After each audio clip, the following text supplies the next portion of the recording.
Hello नमस्कार। मैं मुकेश कुमार आपका अपने यूट्यूब चैनल मुकेश में इस पर स्वागत करता हूं। चलिए शुरू करते हैं आज की क्लास। और आज की क्लास का हमारा टॉपिक, जैसा कि मैंने आपको पिछली क्लास में बताया था, क्या होगा? रेक्टेंगल। रेक्टेंगल को हिंदी में क्या बोलते हैं? आयत बोलते हैं। तो आयत का हम देखो शुरू करते हैं आज की क्लास आयत से। आयत भाई ऐसा होता है, देखो ऐसा हमारा आयत होता है, ए बी सी और डी। और इसका जो प्रत्येक कोण होता है वो कितना होता है? 90 डिग्री का होता है। यह आयत की विशेषता होती है। और क्या विशेषता होती है कि इसके जो आमने सामने की भुजाएं हैं ये आपस में क्या होती है? बराबर होती है। किसी भी आयत के आमने सामने की भुजाएं क्या होती है? बराबर होती है। तो कहने का मतलब क्या आएगा यहाँ से कि एंगल ए बराबर एंगल बी बराबर एंगल सी बराबर एंगल डी बराबर 90 डिग्री। कितना होता है? 90 डिग्री होता है प्रत्येक कोण। और जो इसके आमने सामने की भुजाएं हैं, मतलब ए बी बराबर सी डी, और क्या होता है? और होता है बी सी बराबर ए डी। ये इसके आमने सामने की भुजाएं क्या होती है? बराबर होती है। ठीक है। अब अगर इसकी लेंथ की बात करें तो ये वाली इसकी लेंथ होती है और ये वाली इसकी क्या होती है? चौड़ाई होती है, ब्रेड्थ होती है। ठीक है। अब अगर मैं इसमें डायगोनल निकालना चाहूँ, इसका विकर्ण निकालना चाहूँ, तो इसका विकर्ण खींच दो। देखो ये इसका विकर्ण हो गया। अब ये वाला एंगल 90 डिग्री है, 90 डिग्री है, तो इसमें पाइथागोरस प्रमेय लग जाएगी। तो इसका विकर्ण कितना आएगा? अंडर रूट में L square plus B square. तो इसके जो विकर्ण होते हैं वो आपस में क्या होते हैं? बराबर होते हैं। ए सी विकर्ण बराबर किसके होगा? इस बी डी विकर्ण के बराबर होगा। ये वाला बी डी विकर्ण है, बी डी विकर्ण, और बराबर में कितना आएगा? अंडर रूट के अंदर L square plus B square. ठीक है। और जो ये विकर्ण यहाँ पे कट करते हैं, तो यहाँ पे आप एक छोटा सा पॉइंट लगा के लिख लो कि जो विकर्ण है, विकर्ण को इंग्लिश में बोलते हैं diagonal. Diagonal bisect each other. Bisect का मतलब होता है समद्विभाजित, बाइसेक्ट ईच अदर। जो विकर्ण है ये एक दूसरे को आपस में क्या करते हैं? समद्विभाजित करते हैं, लेकिन but not at 90 degree, not at 90 degree. लेकिन ये 90 डिग्री पर कट नहीं करते। बाइसेक्ट लिखा है यहाँ पे। ठीक है। जो डायगोनल है, ये विकर्ण है, ये एक दूसरे को समद्विभाजित करते हैं, लेकिन 90 डिग्री पे कट नहीं करते। 90 डिग्री का मतलब है कि इनके जो बीच में कोण बनेगा वो कितना भी बन सकता है, थीटा एंगल बनेगा, 90 डिग्री नहीं बनेगा। ठीक है। ये 90 डिग्री दूसरे में बनेगा, समचतुर्भुज आएगा उसमें 90 डिग्री पे कट करेंगे, लेकिन आयत में क्या होता है? 90 डिग्री पे कट नहीं करेंगे। तो हमने इसका डायगोनल निकाल लिया और डायगोनल के बारे में हमने एक चीज़ भी जान ली। तो अब यहाँ से बाइसेक्ट का मतलब क्या है ये मैं आपको बता देता हूँ। अगर ये ओ पॉइंट पे कट करे, देखो यहाँ से अगर ये ओ पॉइंट पे कट करे तो ये जो ए ओ है ये बराबर हो जाएगी ओ सी के, और ये जो बी ओ है ये बराबर किसके हो जाएगी? ओ डी के। बाइसेक्ट का मतलब ये है कि ओ क्या है? मिड पॉइंट है। ये ओ क्या है? मिड पॉइंट है। ठीक है। अब हम बात करते हैं इसकी पेरीमीटर की। तो इसका पेरीमीटर क्या होता है? चारों भुजाओं का योग, जो बाहरी भुजाएं होती है उनका योग होता है पेरीमीटर। तो देखो ये वाली भुजा L और ये वाली भी भुजा L, तो 2L हो जाएगी। ये वाली भुजा B है, ये वाली भुजा क्या है? B है। तो दोनों साइड कितनी हो जाएगी? 2B। तो इसका जो पेरीमीटर है वो कितना आ जाएगा? 2L plus 2B। तो यहाँ से अगर मैं कॉमन लेना चाहूँ तो पेरीमीटर बराबर 2 को मैंने कॉमन ले लिया, तो अंदर बचेगा L प्लस B। ये इसका पेरीमीटर का फॉर्मूला होता है। पेरीमीटर आ गया। अब हम इसके एरिया की बात कर लेते हैं। तो एरिया क्या होता है भाई? एरिया होता है 1/2 इंटू आधार इंटू ऊंचाई। ये त्रिभुज का एरिया होता है। तो इसमें देखो आप दो त्रिभुज बन रहे हैं। अगर मैं बात करूं एरिया की, मैं आपको डायग्राम बना के फिर से समझा देता हूं। देखो ये वाला L है और ये वाला B है, ये वाली भी L है और ये वाली भी B है। ठीक है। अब ये वाला क्या है? अरे भाई ये वाला क्या है? डायगोनल है। तो मैं इस वाले त्रिभुज का एरिया और इस वाले त्रिभुज का एरिया अगर मिला के जोड़ दूं तो मेरे पास में एरिया किसका आ जाएगा? आयत का एरिया आ जाएगा। तो इस वाले त्रिभुज का एरिया कितना होगा? 1/2 इंटू आधार इंटू ऊंचाई। तो इसका आएगा 1/2 LB प्लस इस वाले का भी क्या आएगा? 1/2 आधार इंटू ऊंचाई 1/2 LB। इसका भी आएगा 1/2 LB। तो मेरे पास में देखो आधा आधा कितना हो जाएगा? 1, और ये आ जाएगा LB। तो जो लंबाई इंटू चौड़ाई होता है ये क्या होता है? आयत का क्षेत्रफल होता है। लंबाई इंटू चौड़ाई क्या होता है? आयत का क्षेत्रफल होता है। और यहाँ से आपको एक बात समझ में क्या आई कि जो ये विकर्ण होता है ये आयत को दो बराबर पार्ट वाले त्रिभुज में बांटता है, दो बराबर एरिया वाले त्रिभुज में बांटता है। ठीक है, यहाँ से ये बात समझ में आ गई। ये वाला डायगोनल, तो यहाँ से मैं क्या लिख सकता हूँ, देखो ये मेरे पास में क्या है, ए बी सी और डी। तो यहाँ से मैं ये लिख सकता हूँ कि जो ए बी सी त्रिभुज है इसका एरिया बराबर होगा किसके, ये होगा ए डी सी के, ए डी सी का एरिया। ठीक है, तो और किसके बराबर होगा, ये होगा आधा होगा पूरे ए बी सी डी का। जो पूरा आयत है उसके क्षेत्रफल का क्या होगा, आधे के बराबर होगा। भाई अगर पूरे आयत का क्षेत्रफल 2 है तो इसका 1 तो आधे के बराबर ही तो हुआ। इसी प्रकार से अगर मैं ये वाला डायगोनल ले लेता हूँ, ये वाला, तो भी क्या होगा, ए बी सी डी। तो यहाँ से ये वाला त्रिभुज और ये वाला त्रिभुज का एरिया क्या होगा, बराबर होगा। तो देखो क्या आएगा, ए बी डी का एरिया बराबर आएगा बी सी डी का एरिया, बी सी डी का एरिया, और किसके बराबर आएगा, 1/2 ए बी सी डी, इसी के बराबर आएगा। तो इन दोनों पॉइंट को मैं मिला के क्या लिख सकता हूँ कि अगर मेरे पास में ये वाला आयत बनेगा, ये वाला आयत अगर बन रहा है ए बी सी और डी, तो यहाँ पर जो ए बी डी का एरिया आएगा, ए बी डी का एरिया बराबर होगा ए डी सी का एरिया, बराबर होगा ए बी डी का एरिया, और बराबर होगा बी सी डी का एरिया। किसके बराबर आएगा, 1/2 ए बी सी डी का। ठीक है, तो इनका एरिया जो होता है ये पूरे आयत का क्या होता है, आधा होता है। ठीक है, तो हमने इनका एरिया की बात कर ली, और इसका एरिया होता कितना है, इसका एरिया होता है लंबाई इंटू चौड़ाई। ठीक है, अब हम आगे किसकी बात करते हैं, आगे देखो एक छोटा सा पॉइंट और लिखो। अब अगर मैं इनको जो यहाँ पे डायगोनल कट कर रहे हैं, अगर मैं इसको ओ नाम दे दूँ, तो जो ये 4 त्रिभुज बनेंगे, ये वाला त्रिभुज, ये वाला त्रिभुज, और ये वाला त्रिभुज, और ये वाला त्रिभुज, इनका जो क्षेत्रफल आएगा वो आपस में क्या आएगा, बराबर आएगा। ठीक है, तो यहाँ पे आप लिख सकते हो कि क्या आएगा, ए बी ओ का क्षेत्रफल बराबर आएगा बी सी ओ का क्षेत्रफल, बी सी ओ का क्षेत्रफल बराबर आएगा सी डी ओ का क्षेत्रफल, सी डी ओ का क्षेत्रफल बराबर आएगा डी ओ ए, क्या आएगा, D A O, D A ओ का क्षेत्रफल, और किसके बराबर आएगा, ये ए बी सी डी का 1/4 आएगा। पूरे ए बी सी डी आयत का 1/4 करने पर क्या आएगा, इनका एरिया आ जाएगा। ठीक है, तो ये भी आपस में क्या होते हैं, बराबर होते हैं ये चारों। ठीक है, अब हमने इतनी सी बात कर ली। अब अगर आपको कोई एक पॉइंट दे दिया जाए P, और बोले कि वो त्रिभुज में कहीं पर भी है, क्या बोले, आपको एक पॉइंट दे दिया जाए, ये पॉइंट दे दिया, और बोले कि ये पॉइंट यहाँ पर है, यहाँ पर कोई पॉइंट P है।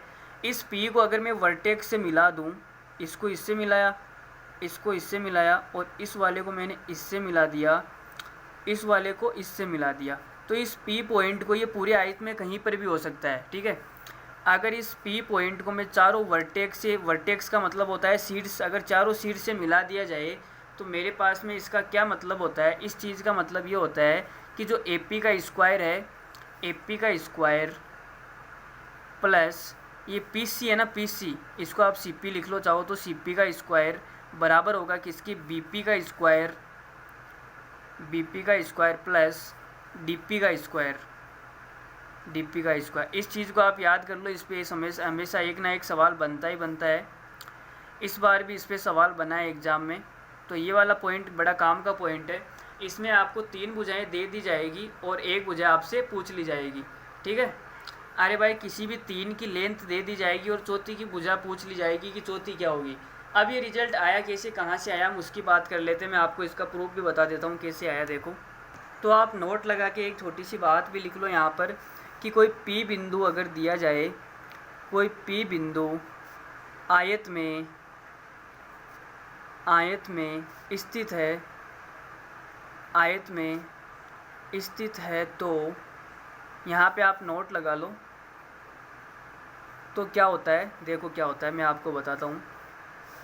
बता तो मैंने आपको पीछे दिया है कि क्या होता है। अगर ये हमारा विकर्ण है और ये, अच्छा सॉरी, इसमें विकर्ण नहीं है ना, इसमें P बिंदु था भाई, ये P बिंदु है, यहाँ पे P बिंदु मान लिया, और इस शीट्स को मैंने यहाँ से मिलाया, इसको यहाँ से, इस वाले शीट्स को यहाँ से, और इस वाले शीट्स को यहाँ से। जो P बिंदु है, इस P बिंदु से मैंने सभी शीट्सों को मिला दिया, और ये था हमारा A, B, C और ये D। अब अगर इसमें मैं ये बोलूँ आपसे कि P बिंदु पर लंब डाल लो आप, तो एक काम करते हैं, P पर मैं लंब डाल देता हूँ। तो देखो ये मैंने P पे लंब डाल दिया, इसका मतलब ये 90 डिग्री बनेगा, ये भी 90 डिग्री और ये 90 डिग्री, तो इधर भी 90 डिग्री। ठीक है, लंब डाल दिया। अब लंब डाल दिया, अब मैं इसकी लेंथ को मान लेता हूँ कि ये वाली लेंथ अगर x है तो ये वाली लेंथ भी कितनी होगी x, और ये वाली लेंथ अगर y है तो ये वाली लेंथ भी कितनी होगी y। लेंथ का मतलब होता है लंबाई। ठीक है, आइए छोटी मोटी बातें तो याद रखा करो यार, इतनी इंग्लिश में नहीं आती क्या आपको। तो ये मेरी x हो गई, ये y हो गई, ये भी x हो गई, ये y हो गई। चलो कोई ना। अब देखो, अब अगर मैं इसमें ये निकालना चाहूँ, इस पॉइंट को आप नाम दे दो m और इस वाले पॉइंट को आप नाम दे दो n। ठीक है, अगर मैं पी एन निकालना चाहूँ, यहाँ पे निकाल के चलो यहाँ पे देख लो, पी एन का स्क्वायर मेरे पास में क्या आएगा। अगर मैं इस वाले त्रिभुज में पाइथागोरस प्रमेय लगा दूँ, ये 90 डिग्री है, 90 डिग्री के सामने वाला कर्ण, तो कर्ण में से अगर आधार का स्क्वायर घटाऊंगा तो लंब का स्क्वायर आ जाएगा। तो यहाँ से मेरे पास में लंब स्क्वायर कितना आएगा, पी डी में से आप एक काम करो, डी पी में से, डी पी के स्क्वायर में से एक्स का स्क्वायर घटा दो तो लंब का स्क्वायर आ गया। भाई पाइथागोरस लगाई हमने और कुछ नहीं किया है। ठीक है, पाइथागोरस क्या होती है, कर्ण स्क्वायर बराबर आधार स्क्वायर प्लस लंब स्क्वायर, तो लंब स्क्वायर बराबर आएगा कर्ण स्क्वायर माइनस आधार स्क्वायर। अगर मैं इस वाले त्रिभुज में लगाऊं पाइथागोरस प्रमेय, तो ये 90 डिग्री है, 90 डिग्री के सामने वाला कर्ण होता है, तो मेरे पास में पी एन का स्क्वायर कितना आएगा, वो आएगा सी पी का स्क्वायर माइनस वाई का स्क्वायर। ठीक है, यहाँ तक हो गया। अब आप नीचे देखो, अगर मुझे पी एम की लंबाई निकालनी है तो एक काम करो, इसमें पाइथागोरस प्रमेय लगा दो, तो पी एम का स्क्वायर बराबर कितना आएगा, यह आएगा इसका इस ए पी का स्क्वायर माइनस एक्स का स्क्वायर बराबर। अब इसमें आप एक काम करो, पाइथागोरस प्रमेय लगा दो। इसमें पाइथागोरस प्रमेय लगाएंगे तो मेरे पास में पी एम का स्क्वायर कितना आएगा, बी पी का स्क्वायर माइनस वाई का स्क्वायर, यह आएगा बी पी का स्क्वायर माइनस वाई का स्क्वायर। ठीक है, अब यहाँ से देखो क्या आ गया, अब ये आपस में सभी बराबर है, ये वाली क्या आपस में बराबर है, ये वाली आपस में बराबर है। अगर मैं इसमें से ये वाला घटा दूँ, इसमें से ऊपर वाले में से नीचे वाला घटा दूँ, घटाने पर क्या होते हैं, चिन्ह चेंज हो जाते हैं। तो यहाँ पे प्लस है तो माइनस, यहाँ पे माइनस है तो प्लस, यहाँ पे प्लस है तो माइनस, यहाँ पे माइनस है तो प्लस। घटाने पर क्या होते हैं, चिन्ह चेंज हो जाते हैं, अपोजिट साइन आ जाते हैं। ठीक है, तो यहाँ देखो माइनस का एक्स स्क्वायर यहाँ प्लस का एक्स स्क्वायर कट जाएगा, यहाँ माइनस का वाई स्क्वायर प्लस का वाई स्क्वायर भी कट जाएगा। तो मेरे पास में क्या आएगा, इधर आएगा डी पी का स्क्वायर माइनस ए पी का स्क्वायर बराबर, इधर क्या आएगा सी पी का स्क्वायर माइनस बी पी का स्क्वायर। ठीक है, अब माइनस वाले को उधर ले जाओ तो ये आ जाएगा डी पी का स्क्वायर प्लस बी पी का स्क्वायर बराबर, इधर बचेगा सी पी का स्क्वायर प्लस ये वाला इधर आएगा तो ए पी का स्क्वायर। और यही मैंने आपको लिखाया था अभी, अरे भाई यही तो लिखाया था, वहाँ से आप मैच कर लो, ये लिखाया था, तो ये मैंने आपको इसका प्रूफ भी बता दिया। ठीक है, अब हम इस पर एक छोटा सा सवाल करते हैं, एक बढ़िया सा सवाल करते हैं। सवाल तो वैसे बिल्कुल लल्लू है, मैं बताऊंगा तो बिल्कुल लल्लू नज़र आएगा आपको, देखना। ये हमारा आज की क्लास का पहला सवाल, देखो क्या बोल रहा है, A B C D is a rectangle. Rectangle का मतलब होता है आयत, ए बी सी डी एक आयत है। Where ratio of the length of A B and B C, और जो इनकी भुजाएँ हैं ए बी और बी सी, इनकी जो लंबाई है उनका अनुपात 3:2 आपको दे रखा है। If P is the mid point of A B, जो ए बी भुजा है उसका मिड पॉइंट कौन है, बी है, सॉरी पी है, P. Find sine angle C P B, जो एंगल सी पी बी है उसका आपको साइन निकालना है। तो देखो भाई बनाते हैं हम चित्र, ये हमारा चित्र हो गया, और क्या बोला है ए बी सी डी है, तो ये ए बी सी डी हो गया, तो ये भाई ए बी सी डी हो गया। ठीक है, आगे इसमें बोला है कि A B and B C, ये ए बी है और बी सी 3:2 है, मतलब ये पूरी भुजा 3 है और ये पूरी भुजा 2 है। ठीक है भाई, आगे क्या बोला है, P is the mid point, तो यहाँ पे मैं P ले लेता हूँ, ये हमारा P पॉइंट है, मिड पॉइंट है। ठीक है, मिड पॉइंट का मतलब ये वाली भुजा और ये वाली भुजा बराबर है। आगे बोला है कि आपको सी पी बी निकालना है, तो देखो सी पी बी, इसका मतलब इसको मिलाना पड़ेगा, ये हमारा एंगल बन गया सी पी बी थीटा, और ये 90 डिग्री होता ही है, सी पी बी मिल गया हमको।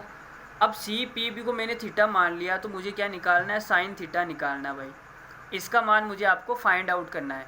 तो मुझे ये बताओ कि ये टोटल मुझे 3 दे रखी है, ये टोटल 3 है, अनुपात देखो 3:2 है, ये 3 है, और ये वाली भुजा टोटल कितनी है, 2 है, इतना दे रखा है। अब मुझे बताओ कि ये वाली पूरी भुजा 3 है, तो ये 3/2 3/2 हो जाएगी। यहाँ पे देखो बट्टा में आ रहा है, ये बट्टा क्या मुझे पसंद नहीं है बिल्कुल भी, जहीं पर भी बट्टा दिखता है मुझे बहुत गुस्सा आ जाती है, ठीक है। तो इस बट्टा को हटाने के लिए मैं क्या करूँ भाई, देखो यहाँ पे अनुपात दे रखा है 3:2, तो अनुपात को मैं किसी भी संख्या से गुणा करूँ या भाग करूँ तो कोई फ़र्क नहीं पड़ेगा। मैं एक काम करता हूँ, इस 3:2 को 2 से गुणा कर देता हूँ। तो 2 से गुणा करूँगा तो मेरे पास में कितना हो जाएगा, 6:4 हो जाएगा। कितना हो जाएगा, 6:4 हो जाएगा। अरे भाई मैंने आपको रेशियो एंड प्रोपोर्शन में पढ़ाया था कि रेशियो को आप किसी भी संख्या से गुणा करो भाग करो कोई फ़र्क नहीं पड़ेगा। तो कितना हो गया, 6:4 हो गया। अब 6 हो गया तो देखो ये वाली भुजा 3 हो जाएगी, ये वाली भुजा 3 हो जाएगी, ठीक है। ये वाली भुजा 3 है और ये वाली भुजा 4 है, तो पाइथागोरस प्रमेय से ये भुजा कितनी आएगी, 5 आएगी, ठीक है। और आपको साइन थीटा निकालना है। साइन थीटा होता है लंब बटे कर्ण। तो अब मुझे बताओ कि लंब क्या है, थीटा के सामने वाला लंब मतलब 4, और कर्ण कितना है, 90 डिग्री के सामने वाला होता है कर्ण, तो 5, तो 4/5 मेरा सवाल का क्या आ गया, आंसर आ गया, ठीक है। अगर आप वैसे बट्टा बट्टा से करोगे तो भी आंसर आ जाएगा, 4/5 ही आने वाला है, लेकिन वो थोड़ा सा कैलकुलेशन थोड़ा सा डिफ़िकल्ट हो जाएगा, ठीक है। तो हम इस सवाल को ऐसे अप्रोच करेंगे, ठीक है। चलो एक बढ़िया सा सवाल और लेते हैं, अगला खूबसूरत सा सवाल देखो, ये बड़ा ही अच्छा सवाल है।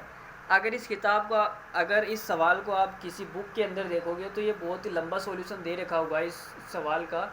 हम यहाँ इसको करेंगे एकदम शॉर्ट तरीके से, देखना कैसे करेंगे। तो इस सवाल को करने की हमारी अप्रोच क्या होगी, हमें कोई आयत दे रखा है ABCD, ABC और D, ठीक है। सवाल की हिंदी में आपको बता देता हूँ, देखो क्या बोल रहा है। ABCD जो रेक्टेंगल ABCD कोई एक आयत है, P and Q are 2 points, P और Q 2 बिंदु है, ऑन AB, P AB के ऊपर है और Q AD के ऊपर है, यहाँ पे AD लिखा है, ठीक है। सच डेट इस प्रकार स्थित है कि एरिया ऑफ APQ, त्रिभुज APQ PBC और CDQ का जो एरिया है आपस में बराबर है। BP की लेंथ 2 सेंटीमीटर है और AP की लेंथ आपको निकालनी है। तो देखो क्या करते हैं, AB के ऊपर कोई बिंदु P स्थित है, मान लेते हैं यहाँ पर P बिंदु है, और Q बिंदु कहाँ पर है, AD के ऊपर है, मतलब Q बिंदु यहाँ पर है। ये मिड पॉइंट नहीं है, कहीं पर भी हो सकता है, ठीक है। सवाल में नहीं बोला है मिड पॉइंट है, P मैंने कहीं पर भी ले लिया। अब आगे बोला है कि APQ इसका इनको मिलाना पड़ेगा, ये मेरा APQ बन गया।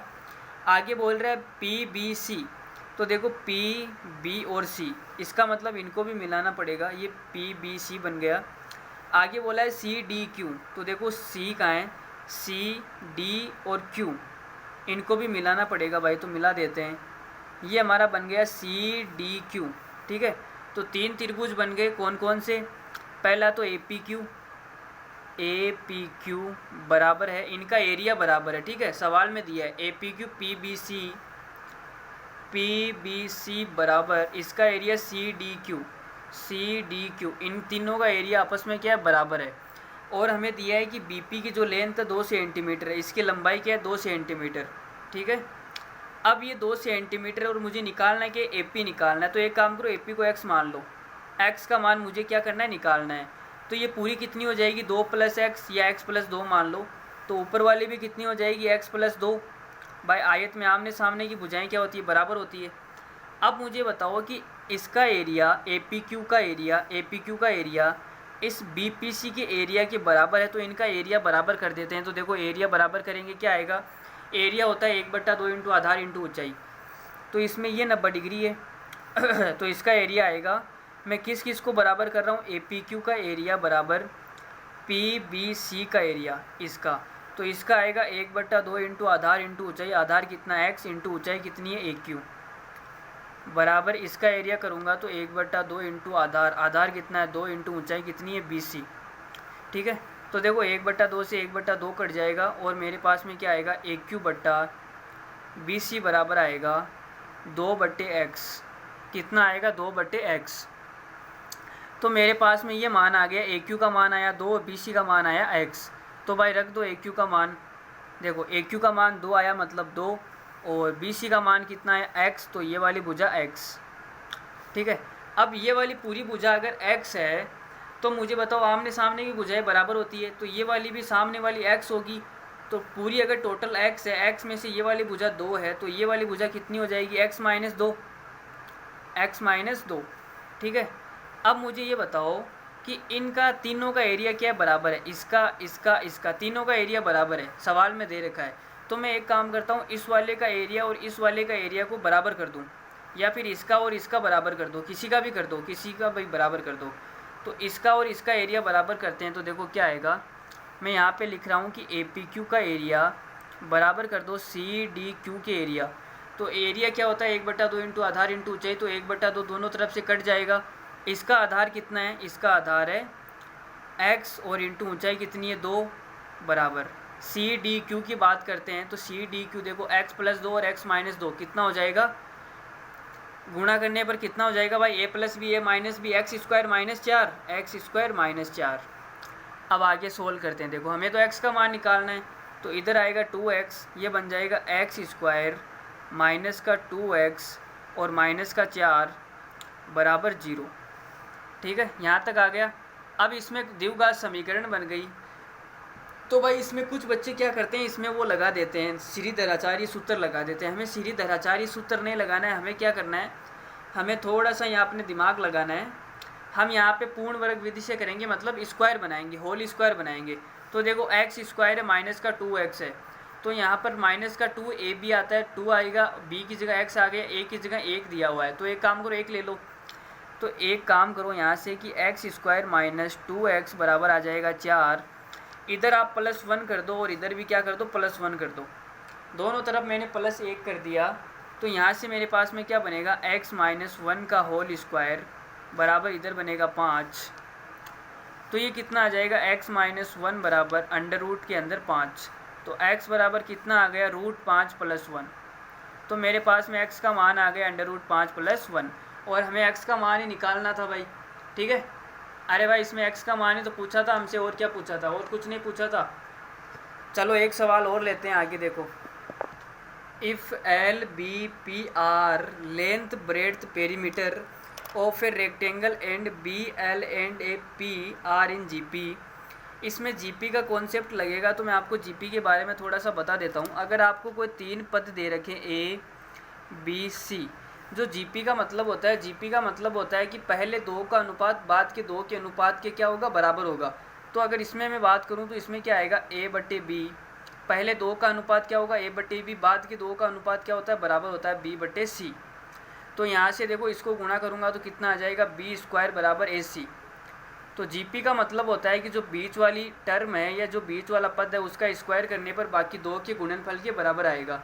तो यहाँ से मेरे पास में क्या आएगा, अगर BLP GP के अंदर है तो बीच वाला कौन सा, L², बाकी के 2 बच गए B और P। तो मेरे पास में यहाँ से ये रिजल्ट आएगा L² बराबर BP। ठीक है, और इसमें सवाल में दे रखा है कि L क्या है, लेंथ है, B क्या है, चौड़ाई है, और P का मतलब है पेरीमीटर, मतलब परिमाप ऑफ ए रेक्टेंगल, किसी आयत के। तो देखो भाई अगर P पेरीमीटर है तो यहाँ से मैं क्या लिख सकता हूँ कि L² बराबर B, और पेरीमीटर का मतलब होता है कि 2 गुणा L + B। पेरीमीटर का मतलब यही होता है।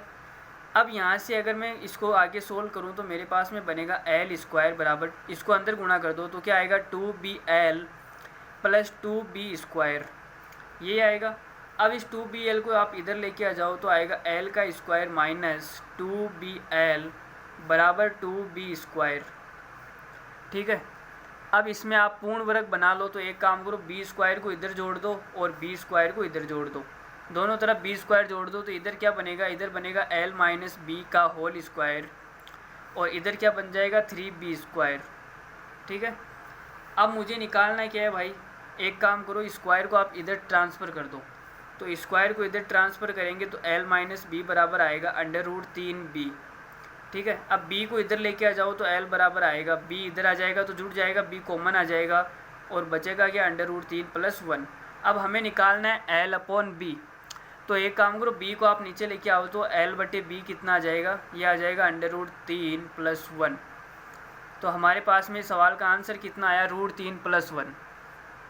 ठीक है, चलो एक बढ़िया सा सवाल आगे और लेते हैं। देखो ये सवाल है हमारा, देखो ABCD कोई आयत है, ABCD और AEFC ये भी आयत है। ठीक है, AB की लंबाई आपको दे रखी है 8 और AD की लंबाई दे रखी है 6, और आपसे पूछा है कि ABCD का एरिया और AEFC का एरिया, इनका अनुपात कितना आएगा। तो इसमें मैं आपको एक छोटा सा कॉन्सेप्ट बताता हूँ। देखो क्या कॉन्सेप्ट हमारा, पहले हम कॉन्सेप्ट की तरफ बात कर लेते हैं। तो मैंने यहाँ पे आपको सिखाया था कि अगर कोई आयत आपको दे रखा है और इस आयत के अंदर मैं अगर डायगोनल खींच दूँ, विकर्ण खींच दूँ, तो ये जो विकर्ण है ये बराबर एरिया वाले पार्ट में क्या करता है, डिवाइड करता है। इसका मतलब अगर इसका एरिया 1 है तो इसका एरिया भी कितना होगा, 1 होगा। ठीक है, पहला कॉन्सेप्ट तो इसमें ये लगेगा। दूसरा कॉन्सेप्ट इसमें क्या लगेगा कि अगर कोई आयत आपको दे रखा है और इस आयत के अगर किसी भी बिंदु से या किसी भी बिंदु से मिलाया गया है, ऐसे अगर त्रिभुज बनाया गया है, ठीक है, तो अगर ये वाली भुजा L है और ये वाली भुजा क्या है, B है, ये वाली भुजा भी क्या है, L है, और ये वाली भुजा भी क्या है, बराबर है, B है। ठीक है, तो मुझे ये बताओ कि जो इस त्रिभुज का क्षेत्रफल आएगा, इस त्रिभुज का क्षेत्रफल जो छायांकित भाग है, इस त्रिभुज का क्षेत्रफल कितना आएगा भाई? इस त्रिभुज का क्षेत्रफल आएगा 1/2 इंटू आधार इंटू ऊंचाई। तो इसका क्षेत्रफल आ जाएगा 1/2 इंटू आधार कितना, L इंटू ऊंचाई कितनी है, ऊंचाई देखो यही तो होगी, ये वाली ऊंचाई, और ये किसके बराबर आएगी, B के बराबर। तो ये आएगा 1/2 LB, कितना आएगा, 1/2 LB। ठीक है, और जो ये पूरा आयत है इसका क्षेत्रफल कितना होता है, लंबाई इंटू चौड़ाई मतलब LB। तो पूरे आयत का क्षेत्रफल LB है और छायांकित भाग का क्षेत्रफल आधा LB है, हाफ LB है। तो ये जो भाग बच गया, ये छायांकित भाग के अलावा जो ये भाग बच गया, इसका एरिया कितना आएगा, इसका एरिया आएगा हाफ LB। भाई इस पूरे में से अगर मैं ये वाला घटा दूंगा तो ये बाकी का बचा हुआ एरिया आएगा। तो ये बचा हुआ एरिया किसके बराबर आएगा, इस छायांकित भाग के बराबर आएगा। इसका भी हाफ LB, और जो ये बच गया इसका भी कितना आएगा, हाफ LB। अरे भाई समझ में आया या नहीं आया? उम्मीद करता हूँ समझ में आ गया होगा। ठीक है, तो इतना सा अगर आपको क्लियर है तो मेरे पास में क्या बनेगा, देखो यहाँ पर ऊपर वाले में मैं बात करता हूँ। ये हमारा सवाल था, ठीक है। तो देखो ये हमारा डायगोनल है और ये इस ABCD को क्या करता है, 2 बराबर भागों में बांटेगा। अगर इस वाले का एरिया 1 है तो इसका एरिया भी कितना आएगा, 1 आएगा। इसका मतलब जो ABCD पूरा आयत है इसका एरिया कितना आ जाएगा, 2। भाई 1 और 1 2 हो जाएगा ना, इसका 1 इसका 1, तो टोटल का 2 हो गया, ABCD का 2। अब अभी मैंने आपको दूसरा कॉन्सेप्ट क्या बताया, इसको देखो, AEFC को देखो।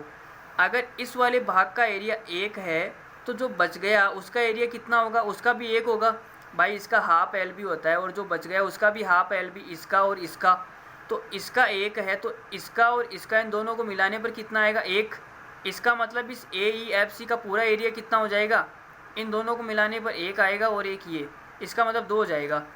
तो ये हो जाएगा 2, तो एरिया कितना आ जाएगा भाई, 1:1। ठीक है। अरे भाई ये सवाल बढ़िया था, मुझे भी सवाल करके मज़ा आया, ये सवाल बहुत अच्छा सवाल था। तो चलो आगे एक सवाल और लेते हैं, फिर इसके बाद में हम एक छोटा सा कॉन्सेप्ट करेंगे, उसके बाद में क्लास को ख़त्म कर देंगे। ठीक है, तो चलो एक बढ़िया सा सवाल और लिख लो। ये हमारा सवाल है, शायद ये 6वां या 7वां सवाल होगा आज की क्लास का। देखो सवाल बोल रहा है कि ABCD एक रेक्टेंगल है।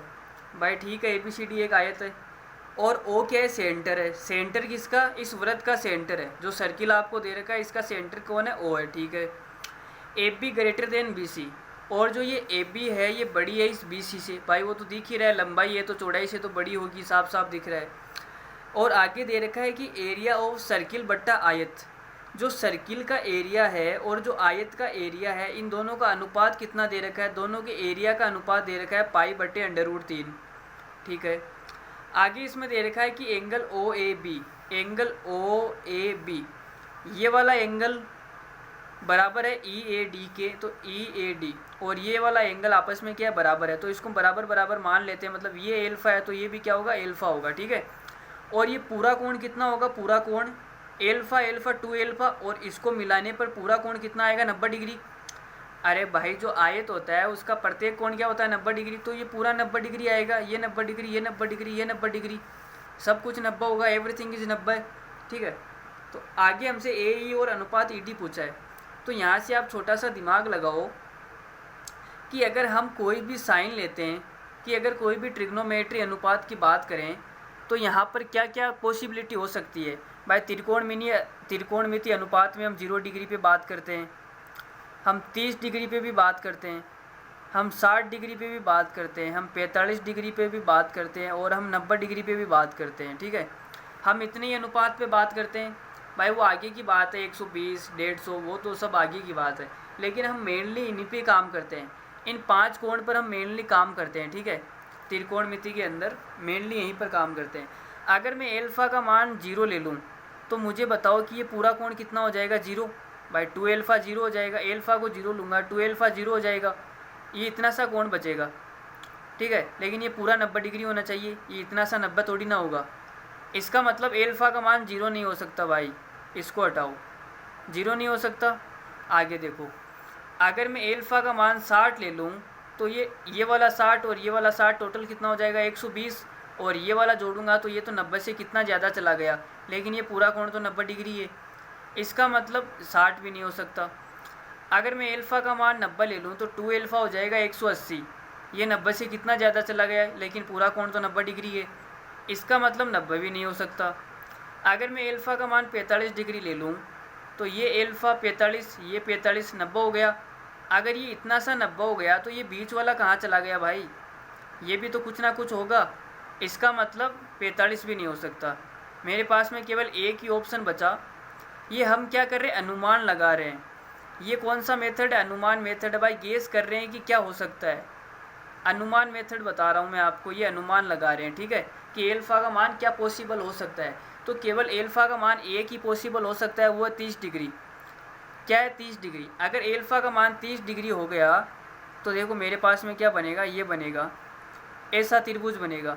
यहाँ पे डी पॉइंट है, यहाँ पे ई पॉइंट है और यहाँ पे ए पॉइंट है। ये 90 डिग्री दे रखा है और यहाँ पे आपको एल्फ़ा दे रखा है जो कि 30 डिग्री है। कितना है, 30 डिग्री, ठीक है। अगर ये 30 डिग्री हो गया तो मैंने आपको जब साइन रूल पढ़ाया था तो उसमें मैंने आपको क्या बताया था, इनकी भुजाओं का अनुपात बताया था, 30 डिग्री हो, 60 डिग्री और 45 डिग्री, तब भुजाओं का अनुपात बताया था। तो 30 डिग्री होता है तो इसके सामने वाली भुजा 1 होती है, और अगर ये 30 है तो ये वाला कोण 60 डिग्री हो जाएगा। 60 के सामने वाला √3 होता है और 90 के सामने वाला पाइथागोरस प्रमेय से निकाल लो, कितना आएगा, 2 आएगा, ठीक है। और हमसे सवाल में पूछा है कि ए ई कितना है भाई, 2, अनुपात ए डी कितना, ए डी √3 है, और यही हमारा इस सवाल का क्या आंसर है, 2:√3 हमारा सवाल का आंसर है। सबको समझ में आ गया, क्लियर है, बिल्कुल कोई डाउट नहीं है। ये तो हमने अनुमान लगाया कि एल्फ़ा का मान 30 डिग्री हो सकता है। अब अगर हमें निकालना हो तो हम कैसे निकालेंगे, चलो उस पर भी बात कर लेते हैं। देखो कैसे निकालेंगे, तो मैं डायग्राम पर वापस आ रहा हूँ, थोड़ा सा डायग्राम पे आप गौर फरमाओ थोड़ा सा। इसमें आप देखो कि परिधि से सेंटर की दूरी क्या होती है, आर होती है भाई, त्रिज्या होती है, ठीक है। अगर मैं इसको भी इससे मिला दूँ तो सेंटर से परिधि की दूरी क्या होती है, आर होती है, त्रिज्या होती है, ठीक है। अगर ये आर है, ये आर है, मतलब दोनों भुजाएं क्या बराबर है, और अगर दोनों भुजाएं बराबर है तो इनके आमने सामने के कोण भी क्या होंगे, बराबर। अगर ये एल्फ़ा है तो ये वाला कोण भी क्या होगा, एल्फ़ा होगा, ठीक है। इस आर के सामने वाला एल्फ़ा है तो इस आर के सामने वाला भी एल्फ़ा होगा।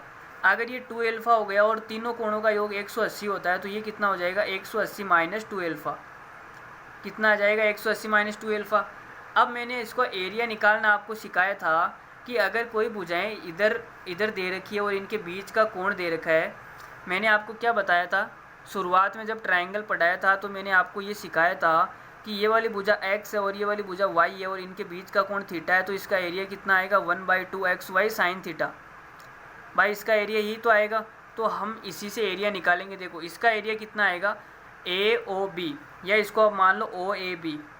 OAB का एरिया आएगा 1/2, दोनों भुजाओं का गुणनफल मतलब r² हो जाएगा, r into r square sine theta, और इनके बीच का कोण कितना है, 180 माइनस 2 एल्फ़ा, तो ये आ जाएगा 180 माइनस 2 एल्फ़ा, ठीक है। अब यहाँ से आप देखो क्या करेंगे, यहाँ से मेरे पास में क्या आएगा, 1/2 r² और साइन 180 माइनस थीटा कितना होता है, साइन थीटा, तो ये कितना बन जाएगा, साइन 2 एल्फ़ा, इतना बन गया। अब अगर मुझे पूरे ABCD का क्षेत्रफल निकालना है, पूरा जो आयत है ABCD का क्षेत्रफल वो कितना आएगा, तो वो मैंने अभी आपको बताया था कि अगर ये वाला कोई आयत आपको दे रखा है और इसके 4 टुकड़े किए हुए हैं तो इन चारों का जो क्षेत्रफल होगा वो आपस में क्या होगा, बराबर होगा। तो मुझे इस वाले त्रिभुज का क्षेत्रफल पता है, ठीक है। OAB का जो क्षेत्रफल होगा वो क्या होगा, पूरे ABCD के क्षेत्रफल का 1/4 होगा। ये मैंने आपको शुरुआत में लाइन लिखाई है, ठीक है। तो अगर मुझे ABCD का निकालना है तो मैं इसको 4 से गुणा कर दूं भाई, 4 को इधर लेके आ जाऊं तो यहाँ से हट जाएगा ये, अब ABCD का क्षेत्रफल कितना आ जाएगा यहाँ से वो देखना। ABCD का क्षेत्रफल आएगा 4 गुणा OAB का क्षेत्रफल वो हो जाएगा 1/2 R स्क्वायर साइन 2 अल्फ़ा। तो 2 से 2 ये कट जाएगा 4, तो कितना आ जाएगा ABCD का एरिया मेरे पास में आएगा 2R स्क्वायर साइन 2 अल्फ़ा। ठीक है। अब सवाल में देखो ABCD का क्षेत्रफल मेरे पास में आ गया 2R स्क्वायर साइन 2 अल्फ़ा। अब सवाल में देखो आप, सवाल में दिया है कि एरिया ऑफ सर्किल बट्टा आयत पाई √3। तो सर्किल का एरिया कितना होता है, सर्किल का एरिया होता है पाई R स्क्वायर, और आयत का एरिया दे रखा है आपको 2R स्क्वायर साइन 2 अल्फ़ा, बराबर इनका अनुपात दे रखा है पाई √3। तो देखो पाई से पाई कट गया, R स्क्वायर से R स्क्वायर कट गया, और मेरे पास में क्या आ गया यहाँ पर साइन 2 अल्फ़ा बराबर आएगा, इसको इधर ले जाओ, इसको इधर ले जाओ, तो साइन 2 अल्फ़ा बराबर आएगा √3/2, और √3/2 क्या होता है, साइन 60 होता है। इसका मतलब कि 2 अल्फ़ा का मान कितना आ गया 60 डिग्री। 2 अल्फ़ा का मान 60 डिग्री है, तो अल्फ़ा का मान कितना आएगा 30 डिग्री। तो हम अल्फ़ा का मान ऐसे भी निकाल सकते हैं। अगर अल्फ़ा का मान 30 डिग्री आ गया तो यही वाला कॉन्सेप्ट लगा दो, ये वाली √3, ये 1/2, आंसर क्या आएगा 2:3। ठीक है। अरे भाई ये सबको समझ में आया या नहीं आया, सबको समझ में आ गया। चलो आगे बढ़ रहे हैं हम। अब आगे आप नोट लगाओ, और नोट के अंदर एक कॉन्सेप्ट करेंगे हम। उस कॉन्सेप्ट को देखो क्या होता है। कॉन्सेप्ट भाई ये है कि अगर कोई आयत आपको दिया गया है, ये कोई आयत आपको दिया गया है, ठीक है, इस आयत को नाम दे दो ABCD। ये कोई आयत आपको गिवन है, ठीक है। और अगर आपसे बोला जाए कि ये AB का जो मिड पॉइंट है वो P है, और इस AD का मिड पॉइंट कौन है, Q है, ये मिड पॉइंट है। यहाँ पे आप लिख लो कि P और Q क्या है, मिड पॉइंट है। ये सवाल में आपको दिया जाएगा कि P और Q है, मिड पॉइंट है, ठीक है। अब अगर इन तीनों को मिला दिया जाए, C से मिला दे, इसको C से मिला दे, और इनको आपस में मिला दे, तो जो CPQ है इसका एरिया और इस पूरे ABCD का एरिया का अनुपात कितना आएगा, बस इतना सा आपको पूछा जाए, ठीक है। तो इसका एरिया का अनुपात आप रट लेना कि कितना होता है। देखो मैं बता देता हूँ। अगर इस पूरी भुजा की लंबाई आपको 4 दी जाए, ये 4 दी जाए, मतलब मान लिया 4 दी गई है, ठीक है भाई। अनुपात है तो अनुपात तो भुजाओं पर डिपेंड करेगा नहीं, भुजा की लंबाई आप कुछ भी मान लो, अनुपात तो सेम ही आने वाला है। तो भुजा की लंबाई मैंने 4 मान ली अपनी सहूलियत के लिए, ताकि मिड पॉइंट है तो ये वाली भुजा 2 और ये वाली भुजा 2, ठीक है। और इस वाली भुजा को आप टोटल मान लो 2, ताकि मिड पॉइंट है तो ये वाली भुजा 1 और ये वाली भुजा भी 1 हो जाएगी, ठीक है। अब यहाँ से देखो कि जो क्षेत्रफल होता है वो होता है 1/2 इंटू आधार इंटू ऊंचाई। ये वाली पूरी भुजा की लंबाई 2 मानी है हमने, ठीक है, इसको 4 माना है। और जो एरिया होता है वो होता है 1/2 इंटू आधार इंटू ऊंचाई। तो आधार और ऊंचाई को गुणा करके उसमें 2 का भाग देने पर क्या आएगा, एरिया आएगा। तो देखो भाई इसका क्षेत्रफल कितना आएगा, इसका आधार कितना है 2, ऊंचाई कितनी है 1, तो गुणा करेंगे 2 और 2 का भाग देंगे तो कितना आएगा 1। तो इसका क्षेत्रफल आ गया 1। इसकी बात करें तो आधार कितना है 2, ऊंचाई कितनी है 2, गुणा करने पर आएगा 4, और इसका आधा करेंगे तो कितना हो जाएगा 2। इसका क्षेत्रफल आ गया 2। अब इसकी बात कर लेते हैं। अगर ये वाली भुजा 4 है तो ऊपर वाली भी 4 होगी। आयत में आमने सामने की भुजाएं बराबर होती है। इसका एरिया आएगा 1/2 इंटू आधार इंटू ऊंचाई। तो 4 को 1 से गुणा किया तो 4, और आधा करेंगे तो 2। इसका एरिया भी कितना आ गया 2, ठीक है। अब मुझे बताओ जो बीच में बच गया इसका एरिया कितना आएगा। तो भाई पूरा क्षेत्रफल है ABCD का एरिया वो कितना है, देखो लंबाई 4 है, चौड़ाई 2 है, तो गुणा करेंगे लंबाई इंटू चौड़ाई, मतलब 8 आएगा। तो पूरे ABCD का एरिया 8 है। अगर 8 में से मैं ये वाला 1 और ये वाला 2 और ये वाला 2 घटा दूँ तो मेरे पास में CP का एरिया आ जाएगा, और कितना आएगा, ये आएगा 3 आएगा। इसका एरिया कितना आएगा 3 आएगा भाई, ठीक है भाई। पूरे में से मैंने ये वाले तीनों घटा दिए तो इसका एरिया आ जाएगा 3 आ गया। तो यहाँ से मैं बोल सकता हूँ कि CPQ का एरिया और ABCD का एरिया का अनुपात कितना आएगा 3:8, ठीक है। इसको आप रट लो कि इसका एरिया का अनुपात कितना आता है 3:8 आता है, ठीक है। अब इस पर एक छोटा सा सवाल बन सकता है। वो सवाल कैसे बनेगा मैं आपको बताता हूँ। देखो सवाल ऐसे बन सकता है कि आपको बोला जाए, क्वेश्चन लिख लो यहाँ पे, आपसे ये बोला जाए कि जो ABC है, ABC का एरिया आपको दे रखा है कि 36 है, ABC का एरिया कितना है 36, और आपसे पूछा जाए कि CPQ का एरिया बताओ कितना आएगा, बस इतना सा आपसे पूछा गया है। तो भाई देखो कैसे करेंगे, मैं आपको बता रहा हूँ। ABC का एरिया पूछा है तो हमारे पास में ये एक आयत होता है, ये वाला A, ये वाला B, ये वाला C और ये वाला D, ये वाला ABC होता है, ठीक है। तो पूरे आयत का आधा क्षेत्रफल होगा भाई, पूरे का अगर 8 है, देखो अनुपात 8 आया, पूरे का अगर 8 है तो इसका 4 और इसका 4 होगा। इसका मतलब कि 4 की वैल्यू आपको सवाल में दे रखी है 36, और आपसे पूछा कि इसका CPQ का एरिया, CPQ, तो CPQ का एरिया कितना होता है 3, तो 3 की वैल्यू कितनी आएगी, 4 की वैल्यू 36 है तो 3 की वैल्यू आ जाएगी 27, और यही हमारा सवाल का क्या आंसर है भाई, यही तो है। 4 की वैल्यू 36 है तो 1 की वैल्यू कितनी आएगी 9, 1 की वैल्यू 9 है तो 3 की वैल्यू 27 आ जाएगी, और ये हमारा क्या आंसर है, ठीक है। तो आज के लिए हम इतना ही करेंगे, और हमारा रेक्टेंगल लगभग पूरा हो गया है, लगभग क्या पूरा हो ही गया है वैसे तो। अब इस पर आपको प्रैक्टिस करनी है, इस पर सवाल करने हैं बस, और कुछ नहीं करना है। तो आप जचा के सवाल कीजिए रेक्टेंगल के ऊपर। अगली क्लास में हम पढ़ेंगे स्क्वायर, स्क्वायर का मतलब वर्ग के बारे में हम बात करेंगे, ठीक है। तो अगली क्लास में मिलते हैं हम, और तब तक के लिए ध्यान रखिए अपना। Take care, bye, thank you very much, bye bye, धन्यवाद।